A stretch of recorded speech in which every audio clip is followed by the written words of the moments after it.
Repakol, kung bago ka lang dito sa channel ko, ako nga pala si Kuya Totoy. Nagbabasa ako ng mga horror stories at mga dark histories dito sa aking channel. Kung gusto mo ng mga ganong content, don't forget to subscribe at i-click mo na ang notification bell para updated ka every time na mag-a-upload ako. Simulan na natin ang kwentuhan ngayong araw. Serye FM.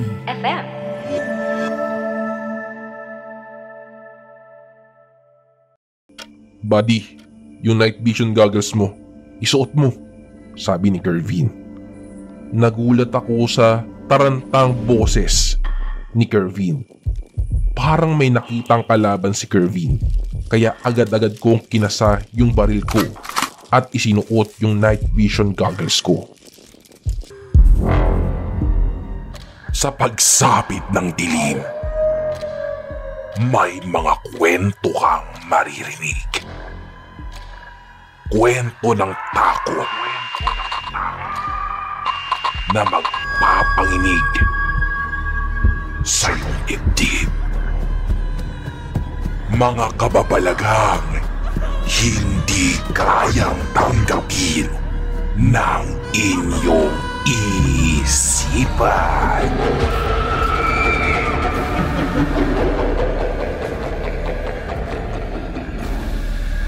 Nagkaganap sa Kilabog Pinoy Horror Stories.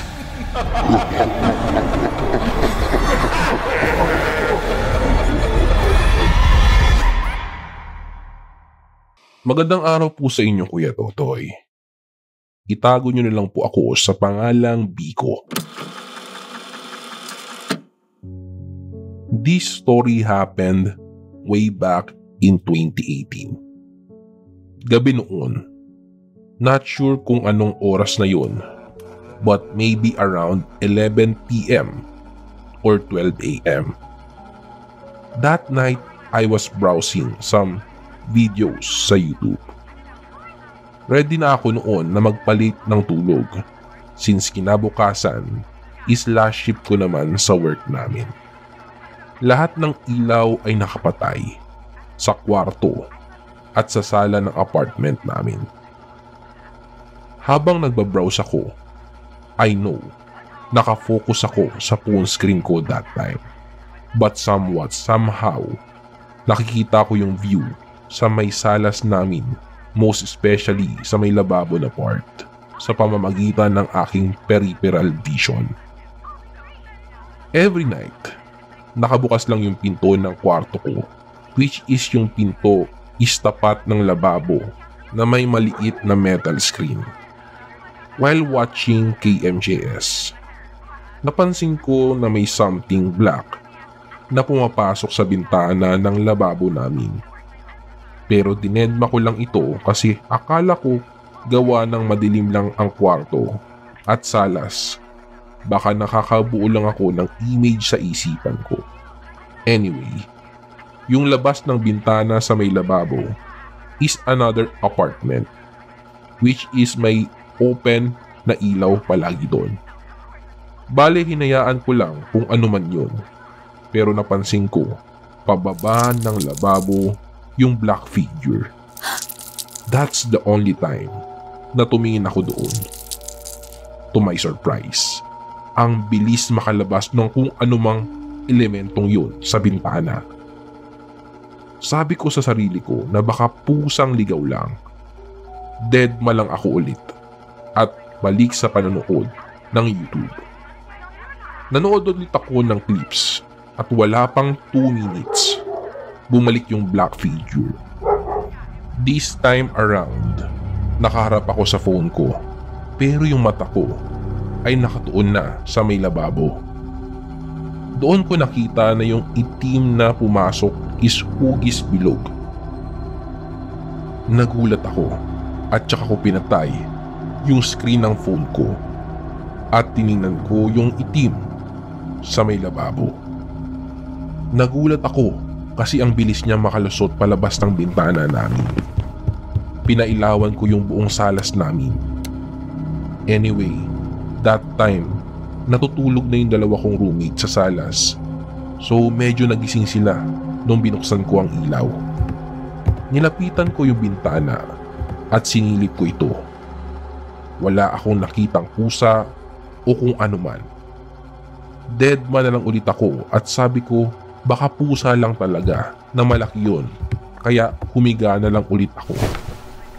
This time, medyo natagalan na ako nanonood ng video clip sa phone ko at nagulat ako pagtingin ko sa gawing lababo. Nandoon yung black figure. Nakita ko na this time, bilog siya na humahaba, parang paoblong yung hugis niya.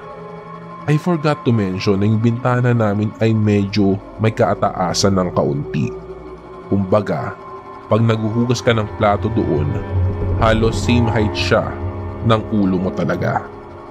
Maliit lang siya na may screen at yung lababo po pala na yun ay may eskaparate po pala. So bali yung nakita kong black figure ay sumampa doon sa may eskaparate pababa ng lababo. Balik tayo doon sa itim na nasa lababo. Nagulat ako kasi pahaba na siya. Natakot ako noon kasi naisip ko hindi talaga siya pusa.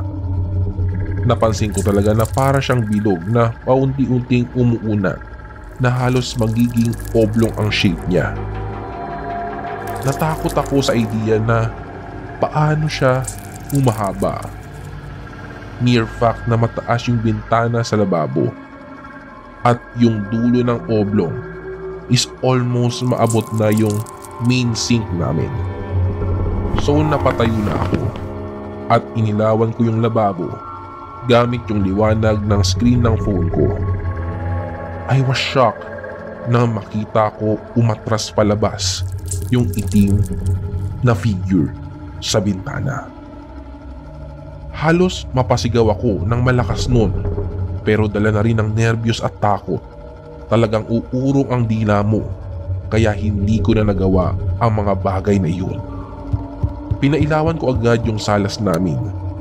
Nag-iisip ako kung gigisingin ko yung partner ko that time na natutulog sa kwarto ko or yung dalawang roommate ko na nasa salas. Kinakabahan talaga ako. Legit. Ito yung part na feeling mo sasabog yung dibdib mo sa kabog ng puso mo. So ang ginawa ko, inabangan ko ulit yung bagay na iyon.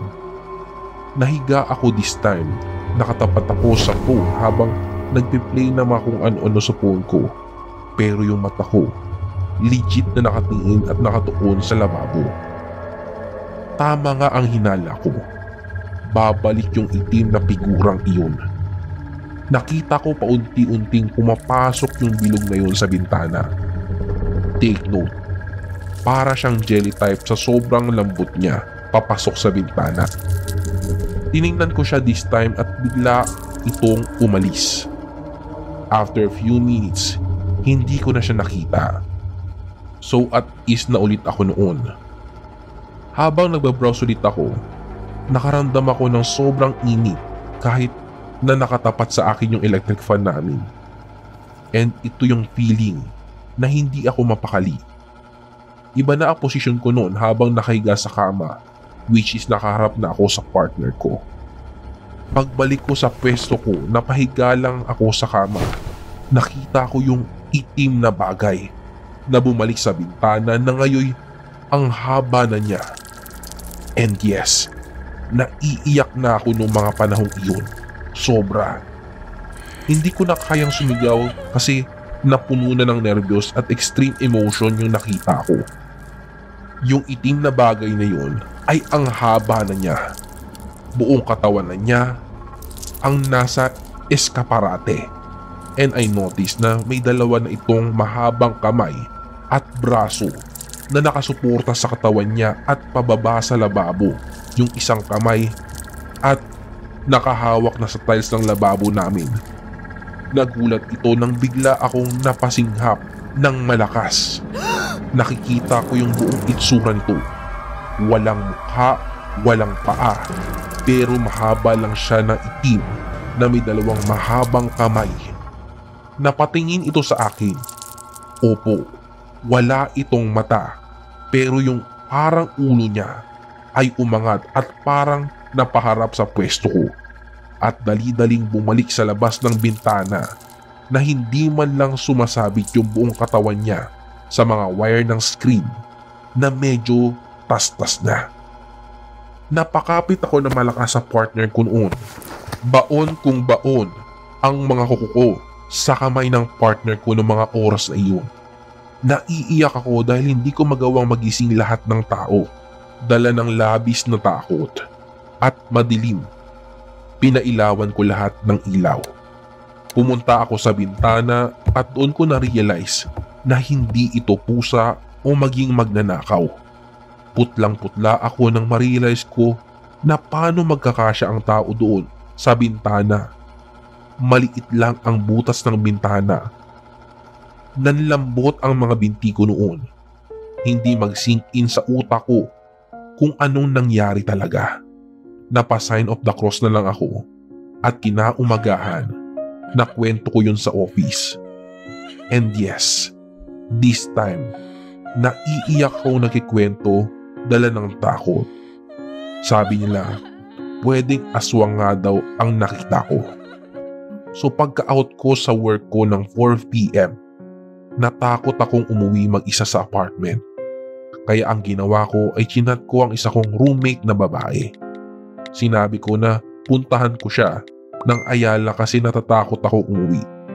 Tumawa siya kasi ang aga pa daw parang matakot sa apartment namin.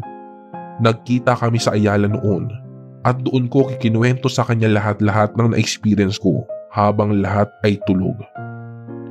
Naiyak siya habang nakikwento ako, dala ng takot and confirmed na naramdaman niyang sobrang init daw ng gabing iyon. At sinabi niyang marahil nga ay aswang ang nakita ko.